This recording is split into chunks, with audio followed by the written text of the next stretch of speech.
So for this check-in call, I am not going to take too long. I have a little bit of a stomach bug and I'm not feeling my best. And I got a bunch of messages that I think a lot of people are not feeling really great today.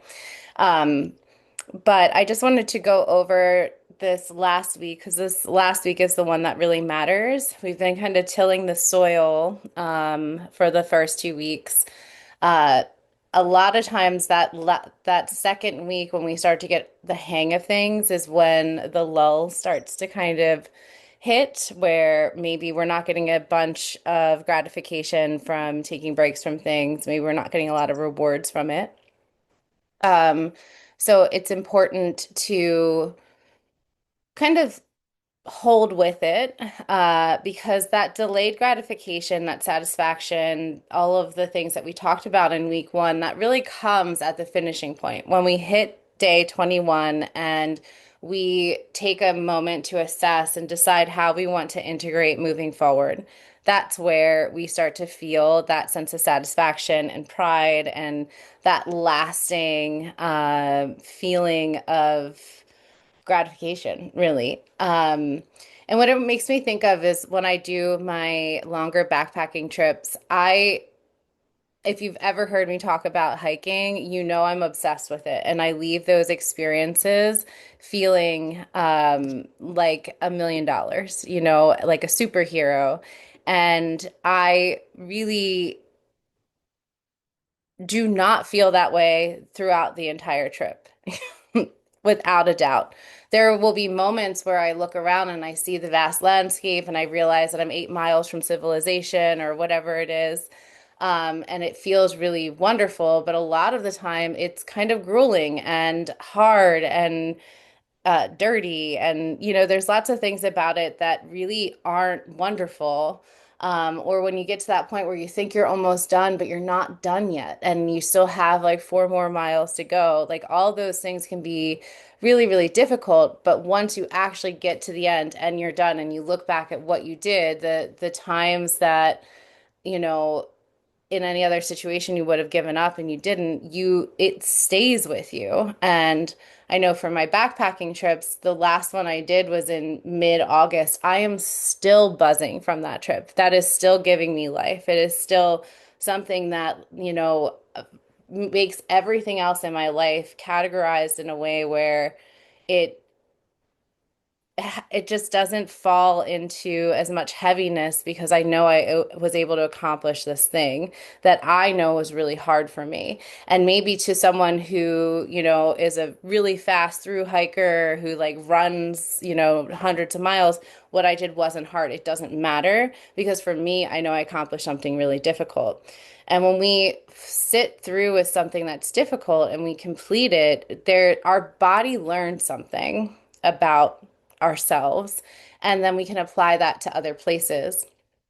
So right now, the segment in the Hungry Ghost workbook is about self-expression and like actually speaking truth and understanding that so much of our culture, the well-beingness of our culture, the way that we get through things, especially like the spiritual community, is we do this thing, it's called spiritual bypass or toxic positivity, where we think that if we just pretend that everything's good all the time, that it will be good. And it's really missing the message there. Yes, we should reframe things and see the positive aspects of the thing, but our body knows when we're lying to ourselves.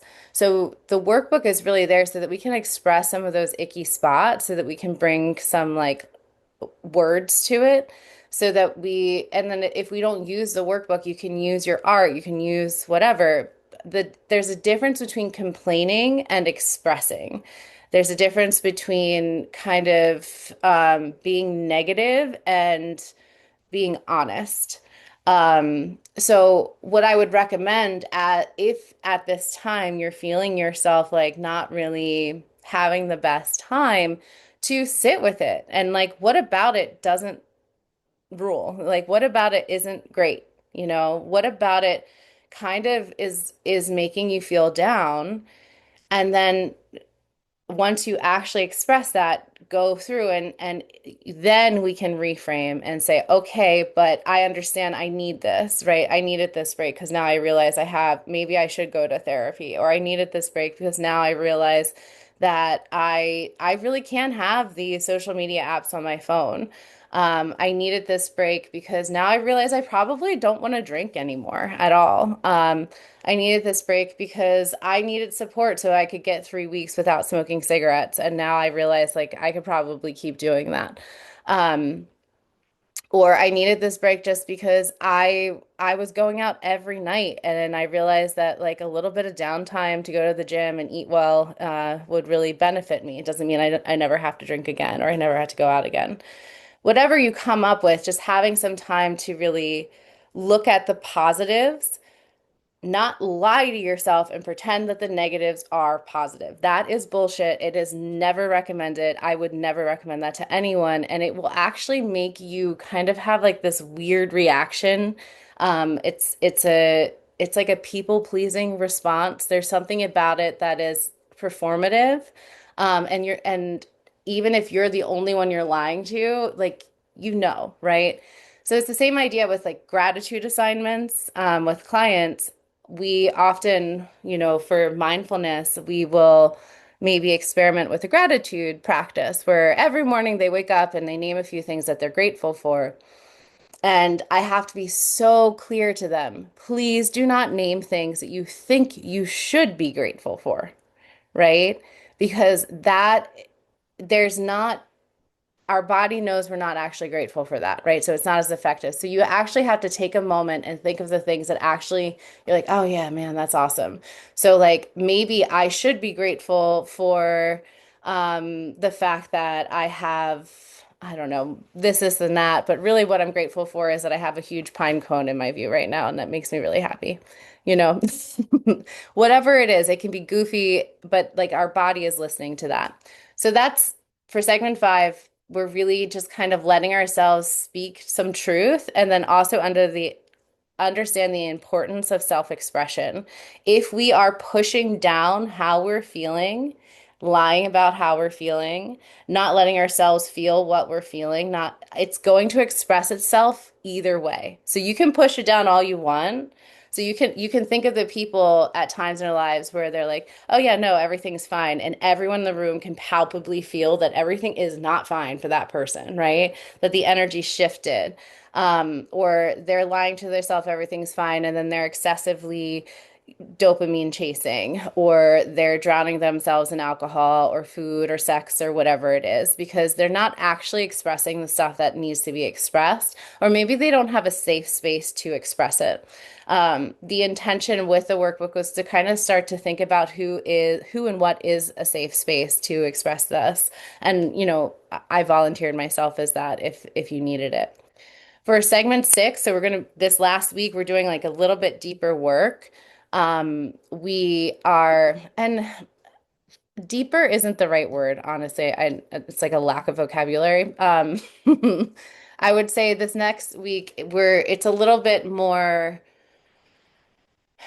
I have a friend that would call it heady, where we're going into a little bit more of like the more airy-fairy thought places, but they're really important places because if we're going to live in the world and have all these things competing for our dopamine, for our attention, we need to have some time to like check out of that, to be in imagination land, to be fascinated by the wind blowing and the grass moving in the wind. Like that's going to be so much more important when we have all this stuff pulling at our attention and our desires. So for segment three, which will start in, not tomorrow, but the next day, we're going to be cultivating a deeper connection to inner clarity, insight, and imagination, as well as intuition. Um, and in this one, I want you to explore a little bit like the difference between a trigger and intuition. So it's like we And this comes up in an interesting way with the Hungry Ghost because we can have a desire to do something naughty and we'll be like, "Oh, but that's my intuition." Like that I feel guided. It's meant to be, you know? Is that the case, or were you triggered and now you want the thing that you want? You saw someone smoking and now you want a cigarette. I don't know if that's divine intervention saying that you need a cigarette, right? Um, but allowing yourself to kind of move into this place of how do we find balance and actually listen to ourselves? Because sometimes we could be out and decide to have a drink, or we might need to go on social media, and it could be serving a good purpose. It could be actually to connect in a way that's authentic and not draining. Or it could be because we feel socially awkward and we don't feel comfortable talking in public. Like there's two different things happening there, right? So that's where we start to actually listen to ourselves and pay attention a little bit of what's really going on there. And then I talked a little bit before with the self-expression piece, but it really transfers over to this idea of optimistic realism. I, at any given moment, there is the most awful things happening all over the place at the same exact time as the most beautiful things are happening. And we need to hold space for our mind, for our nervous system, that when we take in information about the atrocities of the world, about the things that bog us down, for me, it's like the lack of trees in Philadelphia. I can like ruminate about that constantly. Like, it's just, it's a thing. I can't, I have to work on it. I have to, okay, yes, brain, nervous system, that all that is true, but also, look at all these people doing these initiatives to be more environmentally savvy, to make sure our drinking water and our air is safer. And I so starting to practice looking for the balancing perspective. Again, not to say that this atrocity isn't real, because that is not helping anyone. We cannot walk through life pretending atrocities aren't happening. It does not help us. However, what also is happening? What good things are also happening? In this moment, yes, this atrocity is happening, but I've found a way to connect with lots of people over um, the fact that we have millions of things pulling out our dopamine signaling. Um, and what that will do is just balance our nervous system a little bit so that when we do go to our favorite Hungry Ghost habits, we're going from a place of like, I actually want to engage with this. This seems fun. And not from, oh my God, the world sucks. I need to soothe myself. I would rather us all learn other ways to soothe ourselves, like going for a walk, talking to someone, doing something creative, taking deep breaths, all those things. And then if you want to, fine. Um, and again, not this week, right? We're going to wait until next week if we do decide to do that. And then starting to practically plan, I want you to start thinking about how you could start to integrate what you've worked with the Hungry Ghost over the last few weeks into day-to-day life. So the idea isn't, yes, I host this every season. The workbook is always there. You can take a 21-day, 90-day, 100-day, year-long break whenever you want to. But if we can start to think of like, what's my plan going to be as I move back into the world? Starting to like come up with that. And I think we talked about it a little bit last time. Like, okay, I still need to go on Facebook to see what shows are coming up, but maybe I only do that from my laptop because I know that I'm a lot less dysregulated when I'm not on my phone looking at Facebook. Um, and then for the final segment, I might check in again. I would like to check in again where we can get a few more people together, but that's going to be about integration and wisdom. Um, I want you to really think about what you learned about yourself, about dopamine, about, our relationship with like all of the overstimulation throughout this process. Um, and save some of those lessons for yourself in the future because we're cyclical beings. Things aren't as linear as they seem.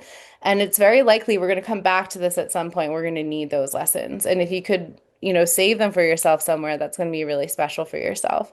And maybe share some of the things that you learned in the WhatsApp group, because I'm sure other people will benefit from it.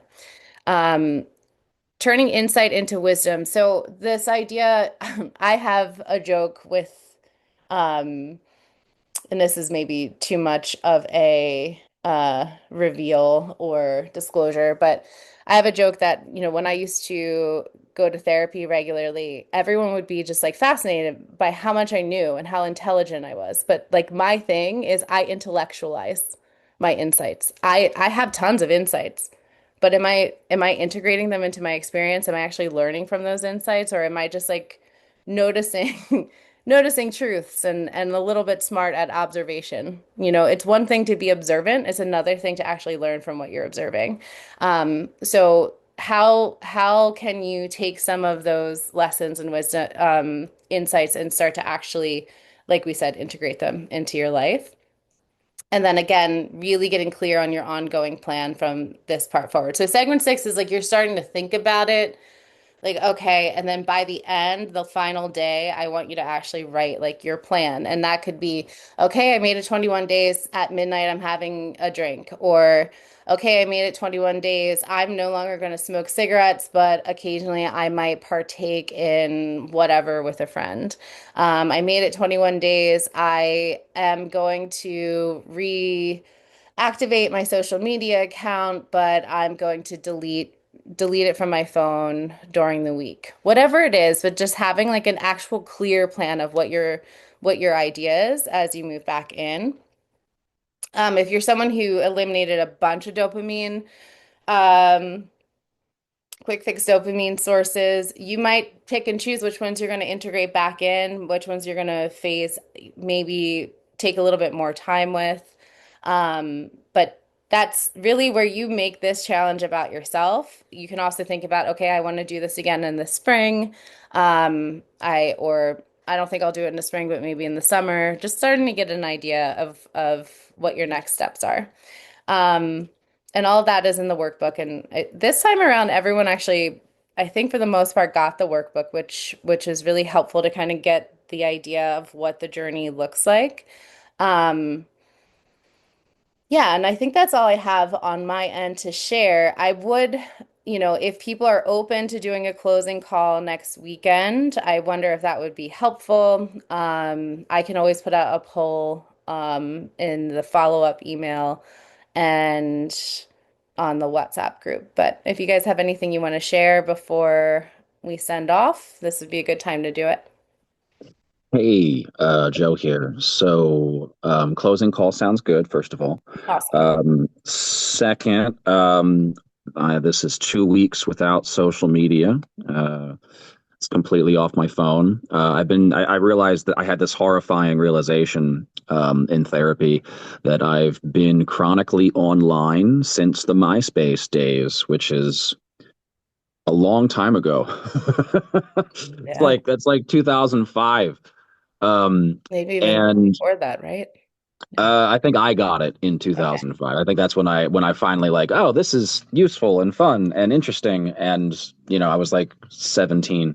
Anywho, I've been disconnected from the rest of the world because in addition to social media, I'm not scrolling through news feeds. I'm not doing anything that wants to keep me on my phone other than like playing solitaire while I eat breakfast. Mm, Um, and even then, it's like one more game, one more game, one more game, and I have to like force myself to get the fuck off the phone.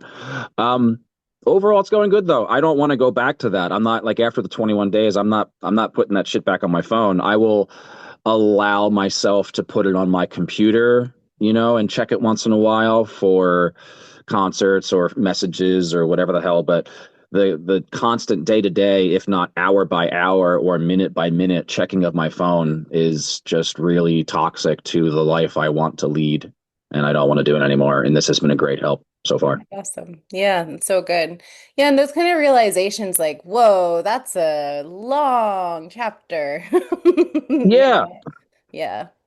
Yeah. And how things can just be so commonplace that we don't even realize that how much time or um yeah, space we've given it and how long it's been. How long I can't even do the math right now. That's like 20 years, right? That's give or take about 20 years. Yeah. Yeah, it's a big one. Cool Yeah. insight. Yeah. And then my therapist flips it around back on me and she's like, "So you've spent more time online than you haven't spent online." And I'm like, "Oh God, you're right." Oh yeah. Yeah. Wow. Yeah, and I remember back with MySpace, like how upset my grandmother would get. And that was when it was on the computer, right? Like it's not like we're Yep. walking around with that. And Oh she yeah. like so I think that generation knew right away, like this isn't good. They shouldn't be doing that. Yep. Um We uh wouldn't hear it though. We yeah. didn't want to hear it. I just like, oh, you're being so lame, you know. Yep. But here we are now. Yeah. Hmm. Good work, though. That's awesome. And I equally feel, at least as far as like having the apps downloaded, other than when I need to post for, professional reasons, it doesn't serve me. It Yeah. really doesn't. It never has. There is something about the sharing of the stories that is, I'm wondering how that's going to go because I have craved that, which is Hmm. like an interesting thing. Like why is that something you crave? Um, so there is something there. It's a form of connection, but um, I think that it forces us to have to go out and find that organically, which is really what the world needs right now. So, Agreed. especially now with all the ads and stuff. Gross. Yep. But thank And you, Joe. the very Yeah. last thing before I go, as far as like news articles and the ongoing atrocities of the outside world, those things are going to be going on whether I'm aware of them or not. Yeah. And that on that makes me feel shitty, but at the same time, it's like it's for my own good, like to not be glued to every new thing that's happening in the world, and a lot of it's bad. And yeah, it's nice to be disconnected from it. I feel like I'm at a festival without cell service. It's really nice. Yeah. So when I was in undergrad, I was a philosophy and religion major, and we took a class, or I'm one person. I took a class with a Greek Orthodox priest, and I think we were like learning the Gospels or something, and or maybe it doesn't matter what, but he said, since the beginning of time, we thought we were living in the end times, and no matter what time we're in, basically it's going to feel like the world is ending, that these awful things are happening and it's always been that way. And how do you make life livable knowing that, like that's not going to change. The obstacles are always going to be there. And it's just always stuck with me. I'm not a religious person, but I feel like understanding that that is a part of the human experience. And if we are going to have a full, healthy life, we do need to actually be able to be present with our actual life, and not Yeah. checked out, engaging in everything outside of us. Um, you know, we we want to be somewhat informed so that we can make better purchasing choices and things like that. Make sure that we're not being completely awful, but like we saw last time, the news will come to us. Yeah. It will find us. Yeah. Okay. Adam, did you have anything you wanted to share?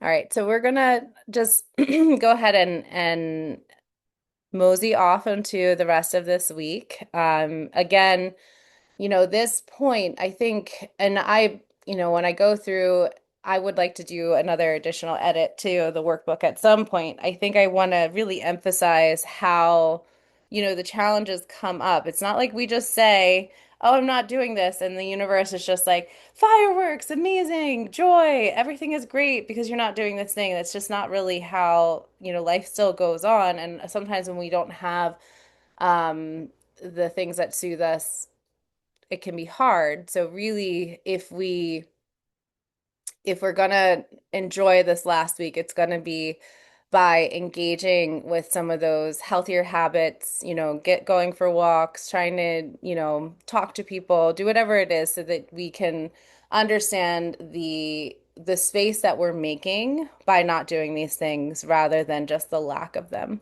And again, the delayed gratification at the end, knowing that you finished something that was hard is what we're looking for. Okay, I'll see you probably around this time next Sunday, but I'll put out a poll. Take care. Bye bye.